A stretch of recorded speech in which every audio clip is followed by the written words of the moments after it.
You don't need to be fully healed to move forward.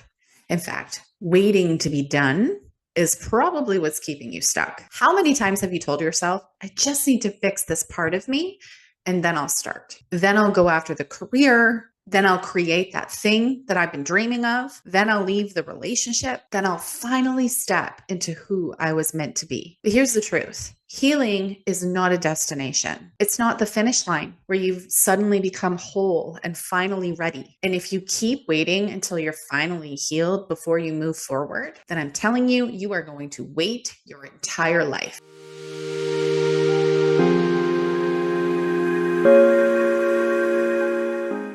This is one of the biggest myths that keep people looping in healing work. And it comes from a belief that you're broken, that there is something fundamentally wrong with you. And once you can fix it, well, then you'll finally deserve to live the life that you want.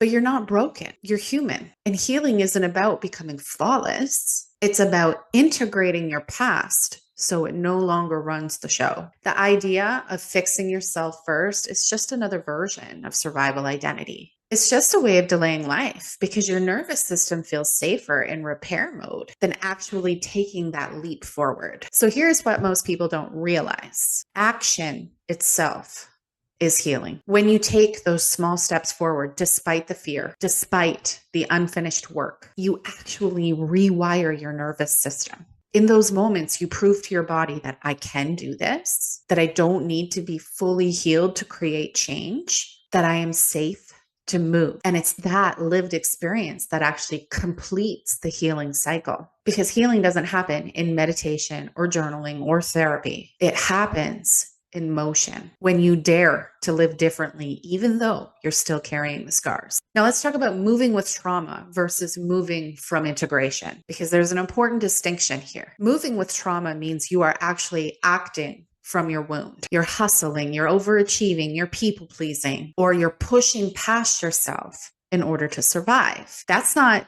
expansion. That's just another mask. But moving from integration is different. It's, I know my wound exists. I've sat with it. I've acknowledged it. I have given it the space that it needs. But now I get to choose something different. That choice to move while staying anchored in self-awareness, that is what creates expansion. So it's not about perfection. It's about presence. So think of it this way. Every step you move forward is like stacking bricks. At first, it's going to feel small, like one tiny action, starting the project, making the phone call, setting the boundary. But then you stack another and another and another. And over time, all of those small actions create a foundation. They become evidence that you are moving forward, that you are safe to expand, that your life doesn't have to wait for you to be fully healed. And then this is where momentum builds.